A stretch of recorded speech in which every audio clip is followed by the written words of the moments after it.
बिस्मिल्लाहिर्रहमानिर्रहीम अस्सलाम वालेकुम। दो न्यूज़ आपसे शेयर करनी है। एक खबर तो सुप्रीम कोर्ट के एक फैसले के बारे में है। वो फैसला अभी तफसील से आया नहीं है, जब आएगा तो उसको डिस्प्ले भी करूंगा यहाँ। लेकिन फिल वक्त वो खबरों में है तो मैं भी उसको बतौर खबर आपसे शेयर करता हूँ। जो पहली खबर है वो ये है कि कल्लर कहार के इलाके में जुडिशियल कॉम्प्लेक्स बनने जा रहा है 16.5 कनाल पे। लेकिन इसमें खास बात ये है कि ये बन किधर रहा है कि आज से 504 साल पहले मुगल बादशाह बाबर ने कलर कहार की खूबसूरती को देखते हुए वहां एक बाग बनवाया 111 कनाल रकबे के ऊपर। उस 111 कनाल के बाग के अंदर 16.5 कनाल पे ये जुडिशियल कॉम्प्लेक्स बन रहा है। मजीद इसमें दिलचस्प बात यह है कि 80 कनाल अराजी ऑलरेडी जुडिशियल कॉम्प्लेक्स के लिए मुख्तस है किसी और जगह में, चकवाल के अंदर ही।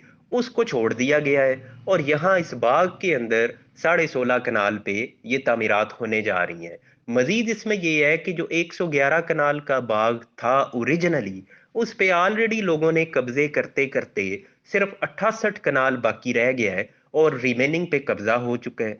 उस 68 में भी अब 16.5 कनाल वो गया, वो इस जुडिशियल कॉम्प्लेक्स के खाते में चला जाएगा और बाकी रह जाएगा 52 कनाल। अब अगर देखा जाए तो क्या ये सूट करता है लाहौर हाई कोर्ट को? तो ऑब्वियसली नहीं करता, क्योंकि ये तो वो इदारा है जो कब्जे छुड़ाने के लिए बना है। होना तो ये चाहिए था कि इनके इल्म में अगर ये बात आती कि ओरिजिनली बाग इतना था लेकिन अब इसे कम कर दिया गया है, तो ये कहते इसको ओरिजिनल पोजीशन यानी 111 कनाल पे लेके जाओ।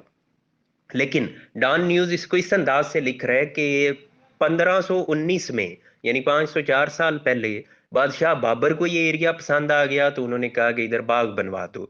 तो अब लाहौर हाई कोर्ट के चीफ जस्टिस को ये पसंद आ गया है तो उन्होंने कहा है कि इस इधर जुडिशियल कॉम्प्लेक्स बना दो। असूली तौर पे देखा जाए तो ये दुरुस्त नहीं है, लेकिन हाई कोर्ट है, वो जो चाहे वो कर सकती है। अब आते हैं दूसरी खबर की तरफ। ये खबर है कि सुप्रीम कोर्ट ने 42 साल के बाद अराजी दे दी है किसको? बहनों को। इसमें ये लिखते हैं कि in long delayed property dispute, the Supreme Court has finally ordered for two sisters to be given their rightful share in the family property after a wait of 42 years. 42 साल के बाद प्रॉपर्टी दे दी और साथ ही साथ 10 लाख रुपया फाइन किया है। किसको फाइन किया गया है? यानी भाई ने प्रॉपर्टी ले ली थी, बहनों को नहीं दी थी। अब वो बहनें भी फोत हो चुकी हैं, भाई भी फोत हो चुका है, भाई की औलाद जो है वो अब केस कर रही है। तो उस भाई की औलाद को 10 लाख रुपया फाइन भी किया गया है और साथ में प्रॉपर्टी भी कहा गया है कि वो बहनों को दी जाए। ऑर्डर किया है किसको? महकमा माल को कि प्रॉपर्टी का कब्जा भी लेके दो और साथ में ऑब्वियसली उसके लिए जो भी इंतकाल वगैरह दर्ज होना है वो इंतकाल भी दर्ज करो। और बड़ा सख्त किस्म का कोई फैसला ये आया है। डिटेल जब आएगी तो ऑब्वियसली उसको शेयर करूंगा। यहाँ रिमार्क्स उन्होंने दिए यानी चीफ जस्टिस ने, कि उस बंदे को कह रहे हैं जिसने कब्जा किया हुआ है कि तुम कानून की, रिलीजन यानी मजहब की, सोसाइटी यानी जो मुआशरे का एक निज़ाम है उसकी, और मोरालिटी इखलाकियात की तुम धज्जियां उड़ा रहे हो कि तुमने तमाम की वायलेशन की है इधर।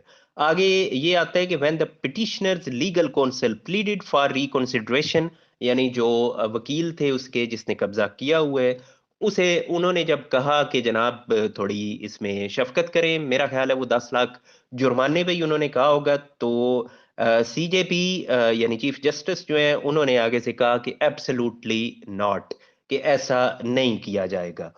तो साथ में उन्होंने कहा कि ये हम एग्जाम्पलरी, एक मिसाली पनिशमेंट इधर हम दे रहे हैं ताकि बाकी लोगों को भी इससे एक सबक मिले कि इस तरह का काम नहीं करना। अब ये खबर ये जनाब आई हुई है दी एक्सप्रेस ट्रिब्यून में और ये 4 नवंबर की खबर है। इसका जब तफसीली फैसला आएगा तो वो भी आपके साथ शेयर करूंगा, क्योंकि इस तरह के फैसलों में काफ़ी दिलचस्पी होती है, बिलखसूस जो खवातीन हैं उनको। तो वो मैं बयान कर दूंगा। तो ये जनाब 2 खबरें हैं जो आपसे शेयर करनी थी।